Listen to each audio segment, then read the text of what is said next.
बहुत मज़ेदार है। बहुत खूबसूरत है। वाह, मजा तो बहुत है। हाँ,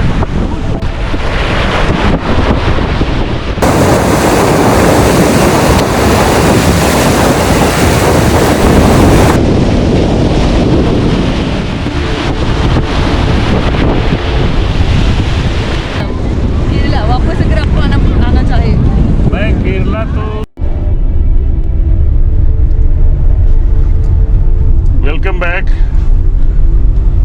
हम हैं केरला के एलेप्पी में और आज कुमारकोम से, कुमारकोम भी केरला में ही है और कुमारकोम से हम एलेप्पी आए हैं और एलेप्पी में फिर 3 डेज रहेंगे, 2 नाइट 3 डे। चलिए पहले चलते हैं एलेप्पी बीच, फिर और भी किसी दूसरे साइट सीइंग को हम एक्सप्लोर करने जाएंगे। तो चलिए दिखाइए, रास्ता दिखाइए। हम लोग जा रहे हैं बीच की तरफ और चलिए बीच पर आपको लेके चलते हैं। तो देखिए हम लोग कहाँ आ गए हैं, कहाँ आ गए हैं जी? हम लोग बीच पर आ गए, चलिए आप मेरे साथ।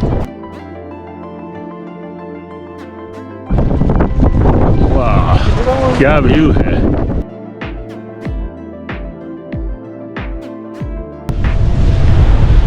वाह एकदम वाइट सैंड है यहाँ पर, बहुत मज़ेदार है। बहुत खूबसूरत है। वाह क्या बात है, यहाँ तक पानी आ रहा है। और यहाँ तक पानी आ जाता है। ऐसे देख के तो मजा ही आ गया।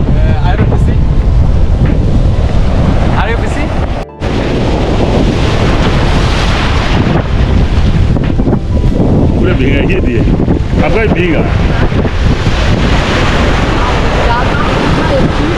हम लोग यहाँ केरल के खूबसूरत एलेप्पी बीच पर हैं। काफी मस्तियाँ हो रही हैं। नीला नीला आसमान और सुनहरी रेत का जो संगम है वो देखते बनती है। बहुत जबरदस्त यहाँ का नज़ारा है। नज़ारा देख करके मन एकदम आनंदित हो रहा है। और ये अरब सागर की जो लहरें हैं किनारे से आकर जो टकराती है तो लगता है कि एक मधुर मधुर संगीत की ध्वनि पैदा करती है जो मन को एकदम तार तार कर देती है। बहुत अच्छा लगता है, मन को झकझोर देती है, आनंद से झकझोर देती है।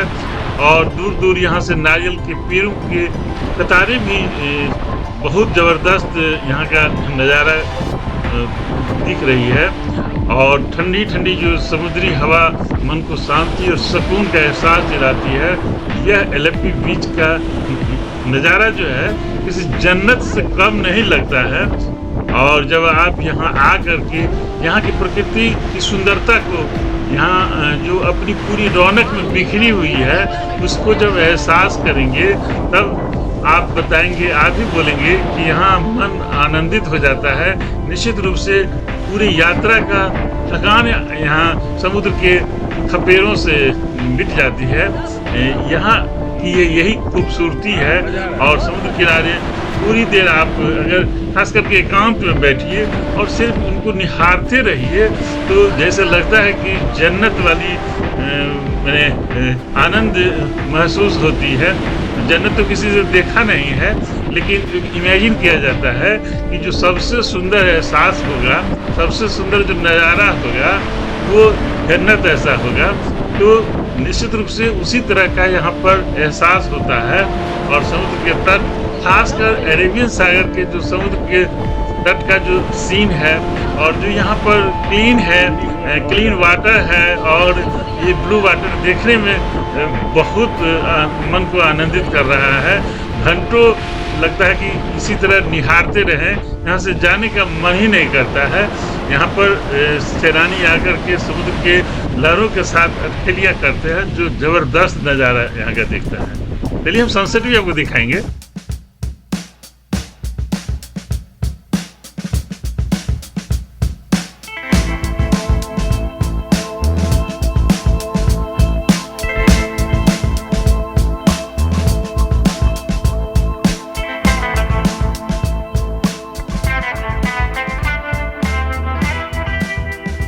वाह कितना सुंदर सी का नज़ारा भी दिख रहा है, क्योंकि अब हम देख रहे हैं एलेप्पी बीच का तुरंत सूर्यास्त हो रहा है। जैसे जैसे सूरज ढलता जा रहा है आसमान में रंगों का अद्भुत खेल शुरू हो जाता है। नारंगी, गुलाबी और लाल रंग की छटाएं पूरे आकाश को सुनहरे रंग में रंग देती है।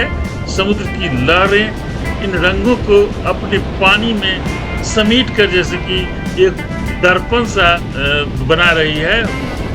ऐसा लगता है जैसे कि मानो सूरज धीरे धीरे सागर की गहराइयों में समाता जा रहा हो।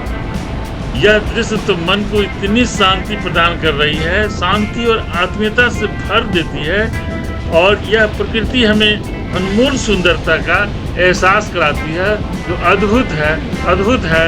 हम तो थोड़ी देर इन नज़ारों का आनंद लेंगे और फिर आगे इन दृश्यों का फिर से हम वर्णन करना शुरू करेंगे। तो हमारे साथ कनेक्ट रहिए और थोड़ा सा आनंद हम इन नज़ारों का लेते हैं। आप भी लीजिए।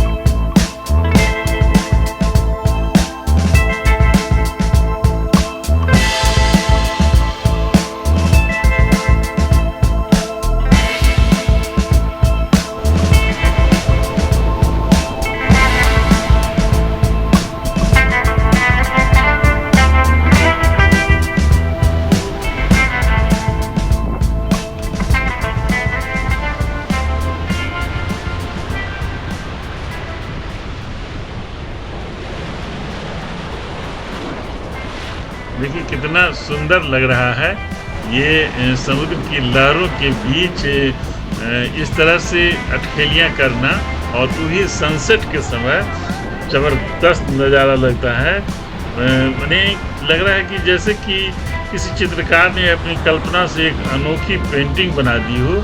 ये नज़ारे तो इसी तरह से बता रहे हैं। समुद्र की लहरें सुनहरी रोशनी को समेट कर किनारे से टकराती है और उनकी आवाज़ एकदम मधुर संगीत की तरह गुनगुनाने लगती है। ऐसा कानों में गूंजती रहती है।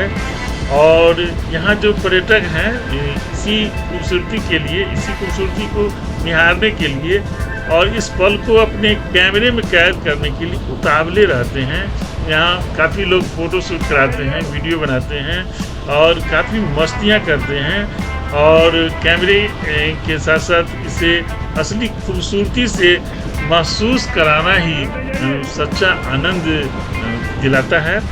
और यह सूर्यास्त न केवल आँखों को सुकून देता है, ये एलेप्पी का, खास करके एलेप्पी का ये सनसेट टाइम सिर्फ आँखों को ही सुकून नहीं देता है बल्कि दिल को भी खुशी से भर देता है। जैसे मानिए प्रकृति ने अपने रंगों से हमारी दिल को छू लिया हो, हमारी आत्मा को छू लिया हो। मुझे तो इसी तरह का एहसास होता है। आप लोगों में से कौन कौन से लोग इन प्राकृतिक घटाओं को यहाँ आकर के सामने से निहारे हैं, मैंने फेस टू फेस यहाँ आके निहारे हैं, फिजिकली रूप से यहाँ पर आकर के इन नज़ारों को, इन सनसेट के नज़ारों को निहारे हैं? कमेंट बॉक्स में ज़रूर लिखिएगा। और सनसेट टाइम में और यहाँ क्या क्या देखने के लिए है वो भी मुझे बताइएगा। तो मैं यहाँ पर कई बीचों को एक्सप्लोर करने जा रहा हूँ, लेकिन यहाँ से नजरें ही नहीं हटती है। अब हम कुछ यहाँ के लोगों से भी बात करते हैं, फिर आपको वो भी एहसास होगा।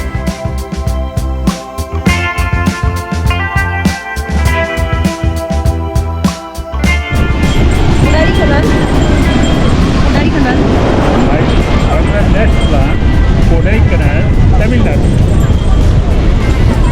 नहीं आपको मतलब और ये और कौन सी जगह केरला में घूमने वाले हो ये छोड़ के?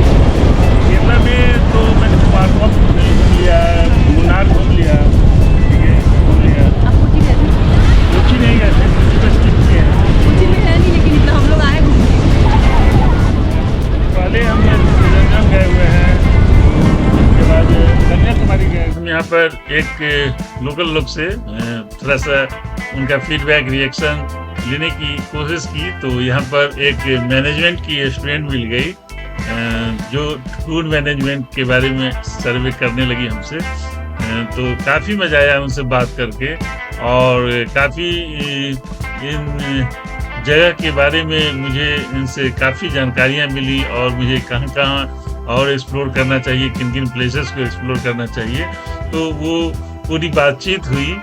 हम चूँकि इतना शोर हो रहा था तो हम उनकी बातों को आपको ठीक से तो नहीं सुना पा रहे हैं, लेकिन हम बता रहे हैं कि इनसे मुझे काफ़ी फीडबैक मिला और मुझे पता चला कि हमें कोडेकनाल भी जाना चाहिए। एक और सी बीच जाना चाहिए जो हम आपको अगले ब्लॉग में उस सी बीच पर लेके चलेंगे लेपी में, और फिर कोडेकनाल के हम पहाड़ियों में भी आपको लेके चलेंगे। तो चलिए अब हम कुछ बच्चों के टोलियों को देख रहे हैं, तो हम उन बच्चों के सी बीच के नज़ारों को दिखाते हुए इस ब्लॉग को यहीं पर इन करेंगे और आप बाय बाय करेंगे। फिर से हमारे नए ब्लॉग में ज्वाइन कीजिए और बच्चों को देखते हुए इस ब्लॉग से हम आपसे फिर मिलने के लिए कनेक्ट होंगे और आप भी एस नेक्स्ट की टीम के साथ कनेक्ट रहिए। तब तक के लिए बाय बाय।